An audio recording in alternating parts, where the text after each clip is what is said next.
درود و عرض ادب خدمت تمام همراهان عزیز. امیدوارم که حالتون خوب باشه. امروز اومدم تا در مورد دروس ترم 1 و 2 و درس‌های مهارتی رشته مترجمی زبان انگلیسی باهاتون صحبت کنم. این دروسی هستن که هر چقدر در ترم‌های اول روشون سرمایه گذاری کنید، نه تنها سطح زبانتون بالاتر میره، بلکه بهتون کمک میکنه که در مقاطع بالاتر در کنکور ارشد و حتی بعدتر در کنکور دکترا بتونید موفق تر بشید. خب بحثمون رو با درس ریدینگ یا خواندن انگلیسی پایه و پیشرفته شروع میکنیم. توی مقطع کارشناسی ترم 1 خواندن انگلیسی پایه دارید. خواندن انگلیسی پایه و پیشرفته در ترم‌های 1 و 2 مورد مطالعه قرار میگیرن که من اینجا بحثم رو با درس خواندن پایه شروع میکنم. کتاب موزاییک 1 خواندن پایه ترم 1 کارشناسی مترجمی زبان انگلیسی. شروع این فصل با یک سامری هست که میگه توی این فصل قراره چی کار کنید و بعدش میاد باهاتون یک سری صحبت ها میکنه، یک سری سوال ها میپرسه و وقتی که میخواد خود ریدینگ رو شروع کنه یک استراتژی بهتون یاد میده توی هر فصل که چطوری بتونید راحت تر بدون دونستن همه کلمات و معنیشون ریدینگ رو بفهمید و سوالات رو جواب بدید. به طور کلی ریدینگ های این کتاب ریدینگ های نمونه ای از امتحان تافل هستن که بعد از اینکه استراتژی خوندن رو بهتون یاد داد، متن ریدینگ رو میبینید، سوال میپرسه ازتون و همینطور در طول هر چپتر پیش میره و ریدینگ های بعدی شروع میشه. این کتاب خوبی که داره این هست که ریدینگ های ساده ای داره نسبتاً و واقعا اگر رو خوندنش وقت بذارید میتونید با نمره خیلی خوبی ترم اول رو بگذرونید. کتاب بعدیمون کتاب موزاییک 2. باز هم این کتاب به صورت کتاب قبلی با چپترها و سامری چپترها شروع میشه.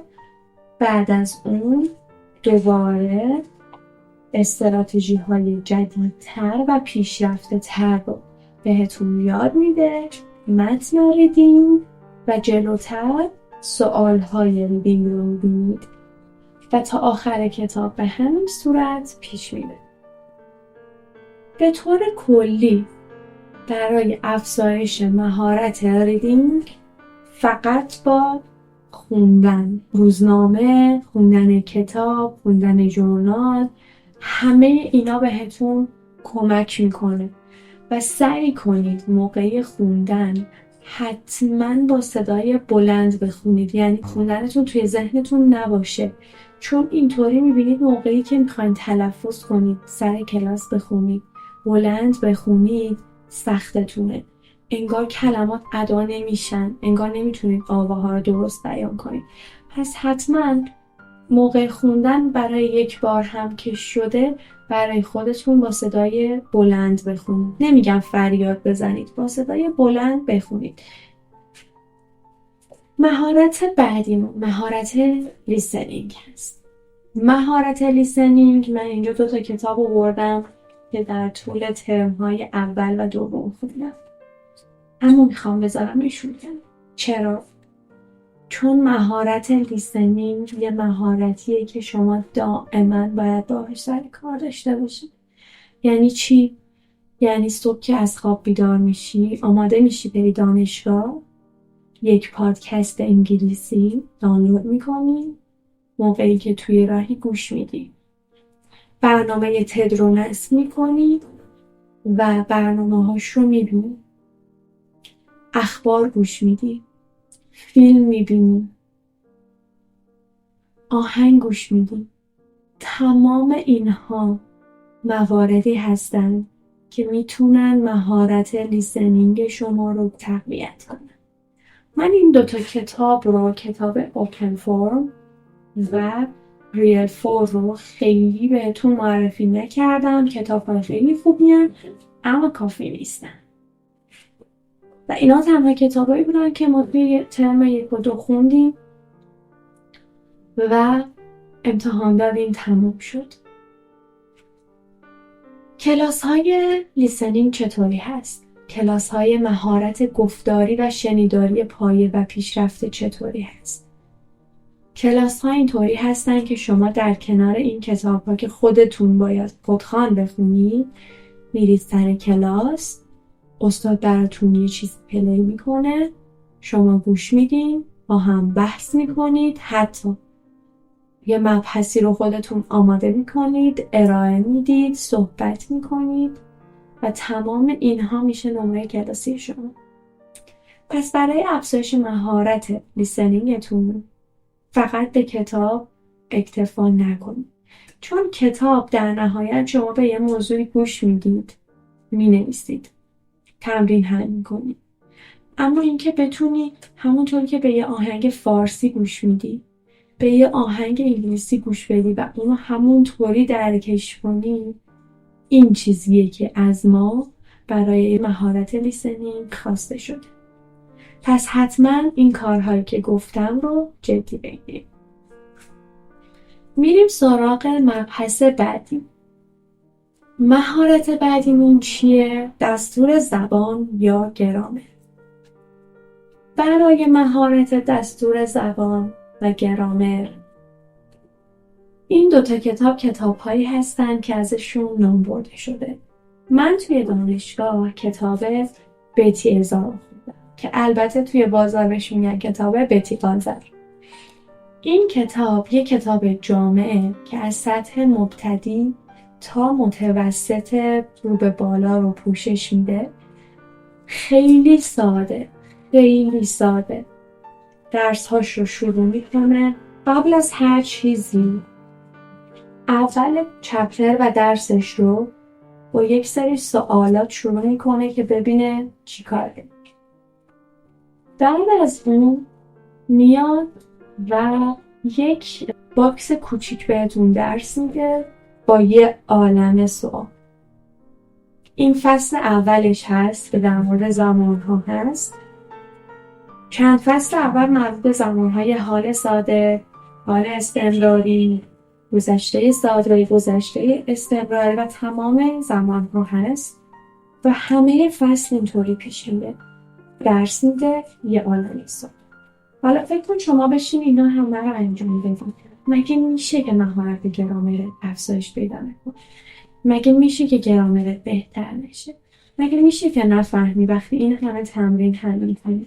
وقتی اینقدر ساده سوال میده، اینقدر ساده درس میده و بعد سوالا رو از ساده به پیشرفته پیش میبره. پس اگر میخواید خیلی جامع گرامر رو یاد بگیرید و سطح مبتدی دارید، کتاب بیت هزار کتاب خیلی خوبی هست. یه کتاب دیگه که مطمئنم همتون میشناسید، کتاب English Grammar in Use هست که این کتاب هم همینطور. اگر میخواید تمرین کنید و یادآوری کنید دروس گرامری که فراموشتون شده، این کتاب خیلی بهتون کمک درس میده. یه عالمه سوال با کاربردهاشون. دوباره صفحه بعد درس میده یه عالمه سوال با کاربرد گرامرها. خیلی مهمه که گرامر رو با کاربردش یاد بگیری، نه اینکه فرمولی حفظ کنی بری. یه کتاب دیگه میخوام بهتون معرفی کنم، کتاب Practical English Usage. این کتاب ازش معلومه دیگه پرکتیکال هست. اینو نمیگم همون اول بخونید، یه ذره بخونید گرامرتون را بیفته، بعد بیاین نقصاتون رو توی این کتاب برطرف کنید. بیاین سوالایی که دارید رو توی این کتاب جوابشو بدید، حلش کنید. کتاب فوق‌العاده‌ایه و حتما بهتون کمک میکنه که ایراداتتون رو از بین ببرید. بریم سراغ جذاب ترین مهارتی که من عاشقشم، رایتینگ. تا الان در مورد ریدینگ، لیسنینگ و گرامر صحبت کردیم. الان میخوام برم سراغ رایتینگ. مگه میشه تو مترجم باشی اما رایتینگت خوب نباشه، پس چه مترجمی هستی؟ مگه مترجم کسی نیست که می‌نویسه؟ پس این مترجم باید مهارت رایتینگ فوق‌العاده قوی داشته باشه. 2 کتاب بهت معرفی میکنم، اما رو در ادامه بهت میگم. کتاب Academic Writing from Paragraph to Essay. این کتابیه که خوندنش فوق‌العاده ساده هست. کتاب چطوریه؟ میاد یه اینتروداکشن بهتون میده، یه سری توضیح بهتون میده، مثال براتون میاره، تمرین داره، باز دوباره میاد بهت میگه که یه خلاصه ای از این درسی که خوندی چیه و در نهایت بهت تکلیف میده، نمونه داره. این کتابیه که به درد مهارت رایتینگ پایه میخوره. میریم سراغ کتاب بعدی. کتاب چی؟ کتاب Refining Composition Skills. چپتر 1 چطوری شروع شد؟ میاد یک هدفی از یادگیری توی این فصل رو براتون توضیح میده و شروع میکنه بهتون درس بده. درس میده و اینجاها براتون تمرین میاره. این کتاب خیلی خوبی هست. 12 چپتر هست که خیلی کمک میکنه توی یادگیری اکادمیک رایتینگ. اما میخوام یک سری کتاب خیلی خوب و باحال بهتون معرفی کنم که این کتاب ها خیلی براتون کمک کننده هست توی امتحان آیلتس. کتاب Longman Academic Writing Series. این کتاب یک مجموعه 5 جلدی هست که از سطح A1 تا سطح C1 رو پوشش میده. خوندن این کتاب ممکنه از ظاهرش بکنید سخت باشه، اما فوق‌العاده راحته. خیلی ساده و روون بهتون درس داده و تمرین آورده. این کتاب اولش کتابی هست که به درد ترم 1 میخوره. حتی به نظرم 1 و 2 رو میتونید توی ترم 1 بخونیدش. واقعا آسونه خوندن این کتاب با یه اینتروداکشن شروع میشه و خیلی روون درس میده، نمونه برات میاره، تمرین بهت میده و میبینید که چقدر من چون که دوست نداشتم توی کتاب بنویسم این برچسب‌ها رو چسبونده بودم اون موقعی که میخوندم و میبینید که چقدر ساده است خوندنش. کافیه فقط ورق بزنی کتاب رو میفهمی. این سری کتاب سری بسیار مفید و ارزشمندیه و ارزش خوندن داره. باور کنید موقعی که کتاب بخونید، موقعی که تمرین کنید، موقعی که وقت بذارید واسه درس خوندن توی این رشته، جز موفقیت هیچ چیز دیگه نصیبتون نمیشه. و در مورد رایتینگ رو خیلی جدی بگیرید. غیر از ترم 1 که مهارت نگارش پایه و پیشرفته رو داری در ترم اول و دوم، در ترم‌های بعدی شما مکاتبات میخونید، مکاتبات انگلیسی، مکاتبات رسمی، مکاتبات قراردادها. همه اینا برمیگرده به اینکه شما چقدر ترم 1 وقت گذاشته روی یادگیری و تمرین کردن توی نوشتن. بنویسید، هر چیزی که توی ذهنتون میاد رو بنویسید. هیچ موقع با خوندن و تمرین نکردن چیزی درست نمیشه.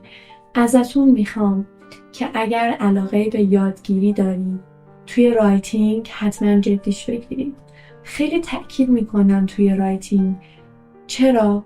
چون موقعی که شما ترم‌های 4 تا 8، ترجمه‌های ادبی، ترجمه نثر، ترجمه شعر، ترجمه داستان، ترجمه قراردادها، ترجمه اسناد، اینها رو یاد میگیری، مهمه که بدونید قلقه نوشتنش چیه. پس حتما مهارت رایتینگتون رو جدی بگیرید. امیدوارم که صحبت‌های امروزم به دردتون خورده باشه. هر جا که هستید موفق و پیروز باشید. سوالاتتون رو برام بنویسید. حتما میخونم، حتما جواب میدم و هر گونه انتقاد و پیشنهادی دارید باز هم برام بنویسید. سبز و پایدار باشید. بدرود.